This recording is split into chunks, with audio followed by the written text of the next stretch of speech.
Le slow web, en fait, c'est l'équivalent pour la technologie de ce qu'est la nourriture avec le slow food. On est ce que l'on mange et tous les jours, on consomme de la technologie et cette technologie n'est pas forcément toujours très ragoûtante.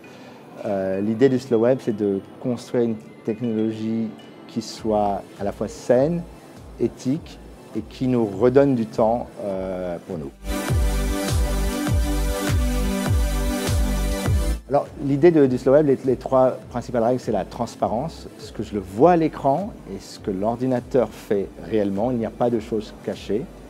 La non-manipulation, c'est devenu tellement facile aujourd'hui de manipuler l'utilisateur avec des interfaces, ce qu'on appelle les interfaces de persuasion.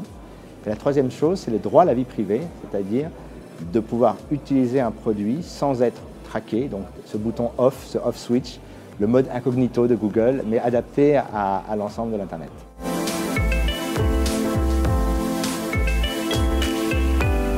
Ce que j'ai le sentiment, je pense que je ne suis pas le seul, depuis quelques années, en fait, l'Internet a pris le contrôle non seulement de ma vie quotidienne, mais également pris le contrôle du monde. Et aujourd'hui, entre les élections de Trump, le Brexit, on a l'impression qu'il n'est plus possible en fait, d'avoir une discussion intéressante, saine, sérieuse. Aujourd'hui, notre temps d'attention est celui d'un poisson rouge.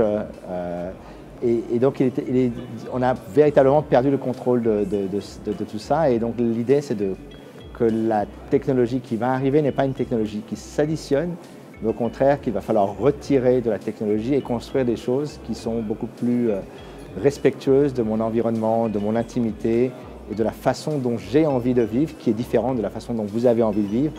Et donc d'éviter cet effet un peu McDonald's de la pensée, où tout le monde est traité de la même manière, mais reconstruire un environnement où chacun d'entre nous fait ce qu'il souhaite, quand il le veut, comme il le veut.